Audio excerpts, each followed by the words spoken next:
There's one thing I'm super passionate about that I want to talk about. It's candidate delight. And while that may sound corny, I know we've talked a lot in this room over the last few days about techniques and what our recruiting teams need to do and how we can use social media. But I got news for you. If you're not delighting candidates, and they aren't very delighted, by the way, it doesn't matter what tactics you employ. I had 12 main categories that I came up with in terms of what was important to these folks. Where do you guys think salary was? Anybody out of 12? 2. 11.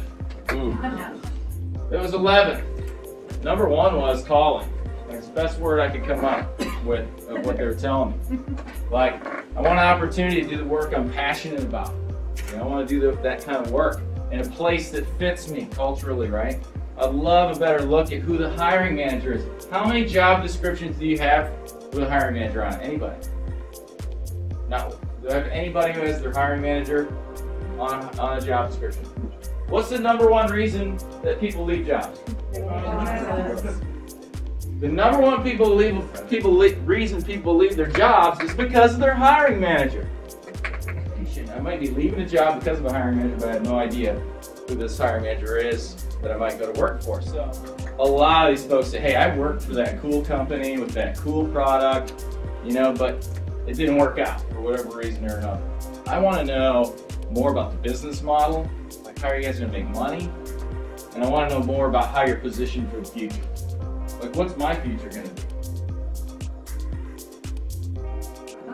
Anybody here have sharing or liking on your job description?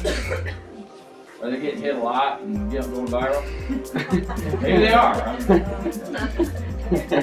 just curious. Like the old syntax-laden approach, those days are done. I mean, people really got to want to read about you at this point. People want to see things.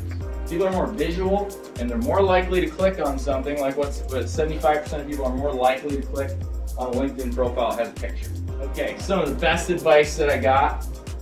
So I met with this guy. He was on he's the guy that created the Sling Box. So we talked a little bit about applicants coming to your career site. And what's the main thing you're trying to get people to do? And I'm like, trying to get good people to apply for the job, right? Like, that's the main thing everybody here is trying to do. We need the right people applying for the job. Anybody here been to the Apple store? You know what, 2 people? 2 people, 3. I got 4 people been to the Apple store. So he says, Jason, think about it. It's like the Apple store, right? Give me some experiences people have at the Apple store. What happens? Okay, but what happens when you walk in the front door? What's the first thing that happens? You can't fit. You gotta get through the line first. No, there's somebody there to greet you, right? And what do they ask you? What are you here for? Or what do you want to see? And then they do what? They take you right to it, right? And then when you're ready to buy something, what do? They do. You buy it right there, right?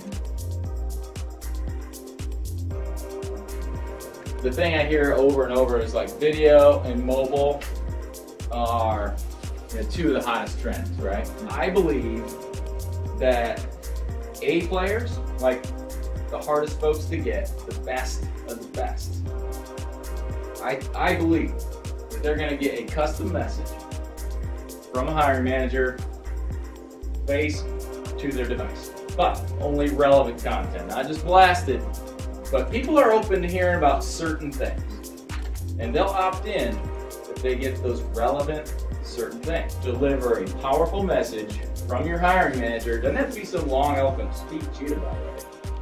Could be hiring manager, hey, here's our teams working right here. The tenor of folks that I listen to and their belief in what recruiters know about what they want is about that much. They believe it's a pitch. If you want to change the game, start delighting people, start showing them something, start being relevant,